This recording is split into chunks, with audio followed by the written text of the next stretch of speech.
दोस्तों, तकरीबन 90 million dollar की फंडिंग की कमी का सामना इस समय यूनाइटेड नेशन सिक्योरिटी काउंसिल कर रहा है। संयुक्त राष्ट्र के मानवाधिकार प्रमुख वोल्कर टर्क ने एक गंभीर चेतावनी दी है। उन्होंने कहा है कि संयुक्त राष्ट्र का मानवाधिकार कार्यालय इस समय सर्वाइवल मोड में काम कर रहा है। पहले भारत की तरफ से 2024 में ही यूनाइटेड नेशन की फंडिंग को 50% तक कम कर दिया गया था। 2023-24 में भारत ने संयुक्त राष्ट्र के बजट में करीब 382 करोड़ रुपए का योगदान दिया था, लेकिन 2024-25 में इसे घटाकर लगभग 175 करोड़ रुपए कर दिया गया। यानी भारत का योगदान 50% से भी ज्यादा कम कर दिया गया।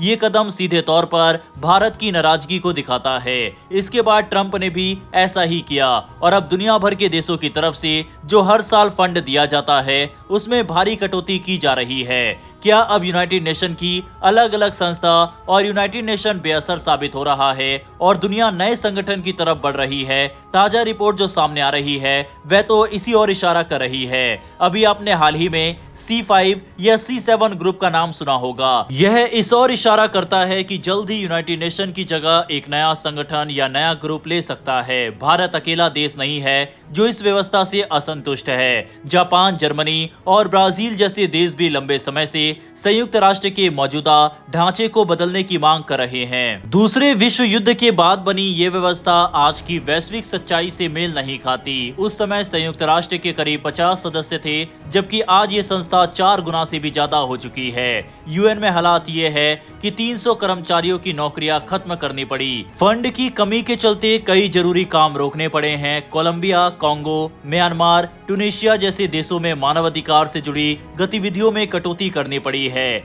ऐसे समय पर जब इन देशों में हालात और ज्यादा बिगड़ रहे हैं, वही निगरानी और सहायता कम हो जाना एक बड़ी चिंता का विषय है। संयुक्त राष्ट्र के विशेष प्रतिनिधियों और स्वतंत्र विशेषज्ञों की देश यात्राएं भी काफी कम कर दी गई। जांच आयोगों और फैक्ट फाइंडिंग मिशनों की संख्या घट गई है। इसके अलावा देश के साथ मानवाधिकार समझौते को लेकर होने वाली समीक्षा बैठकों को टालना पड़ा है। पहले जहां 145 देशों की समीक्षा होती थी, अब ये संख्या घटकर 103 रह गई है। दूसरी ओर अमेरिका से आ रही रिपोर्ट एक अलग ही तस्वीर दिखा रही है। कहा जा रहा है कि ट्रंप खेमे में एक नए वैश्विक ग्रुप बनाने का विचार चल रहा है, जिसमें अमेरिका के साथ भारत, चीन और रूस जैसे बड़े देश शामिल हो सकते हैं। कुछ चर्चाओं में जापान का नाम भी सामने आया है। वॉशिंगटन में इस प्रस्ताव को कोर 5 यानी C5 कहा जा रहा है। माना जा रहा है कि ये ग्रुप G7 जैसे पुराने वैश्विक मंचों के मुकाबले ज्यादा प्रभावी हो सकता है। तर्क ये दिया जा रहा है कि दुनिया की ताकत अब कुछ चुनिंदा देशों के पास सिमट चुकी है और पुराने ढांचे आज की हकीकत के हिसाब से पूरी तरह फिट नहीं बैठते। हालांकि अमेरिका की तरफ से अभी तक इस तरह की किसी ग्रुप की आधिकारिक पुष्टि नहीं की गई है, लेकिन ट्रंप प्रशासन में रह चुके कुछ अधिकारियों का कहना है कि अंदर खाने ये जरूर महसूस किया जा रहा है कि G7 और संयुक्त राष्ट्र सुरक्षा परिषद जैसे संस्थान आज के समय में सीमित साबित हो रहे हैं। इसी सोच के चलते नए विकल्पों पर विचार होना स्वाभाविक माना जा रहा है।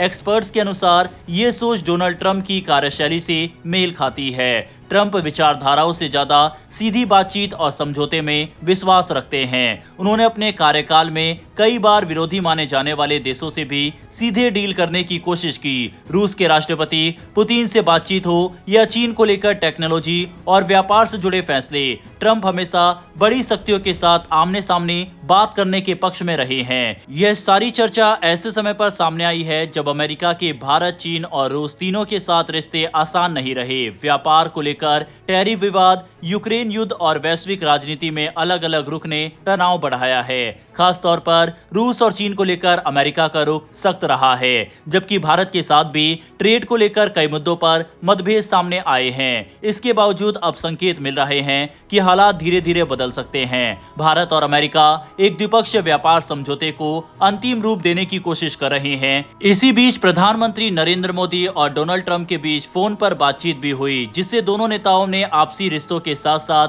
क्षेत्रीय और अंतर्राष्ट्रीय मुद्दों पर चर्चा की। पीएम मोदी ने इस बातचीत को गर्मजोशी भरा बताया और कहा कि भारत और अमेरिका वैश्विक शांति और स्थिरता के लिए मिलकर काम करते रहेंगे। कुल मिलाकर C5 जैसे किसी नए वैश्विक ग्रुप का विचार फिलहाल अटकलों और रिपोर्ट तक ही सीमित है। लेकिन जिस तरह से दुनिया के बड़े संगठन G7 या संयुक्त राष्ट्र बेअसर साबित हो रहे हैं, ऐसे में इस तरह के संगठन की संभावना को दरकिनार भी नहीं किया जा सकता। वैसे दोस्तों, आपके हिसाब से क्या इस तरह का नया संगठन बनना चाहिए या फिर नहीं? अपनी राय कमेंट बॉक्स में लिखकर बताइएगा। साथ ही अगर आपने इस वीडियो को यहाँ तक देखा है तो मेरी एक छोटी सी रिक्वेस्ट है कि नीचे दिए गए सब्सक्राइब बटन को प्रेस कर बेल आइकन को दबा लें, जिससे हमारी डेली आने वाली वर्ल्ड अफेयर और फॉरेन पॉलिसी से जुड़ी ऐसी वीडियो आप तक सबसे पहले पहुंच सके। फिर मिलेंगे ऐसी एक नई वीडियो के साथ। धन्यवाद। जय हिंद, जय भारत।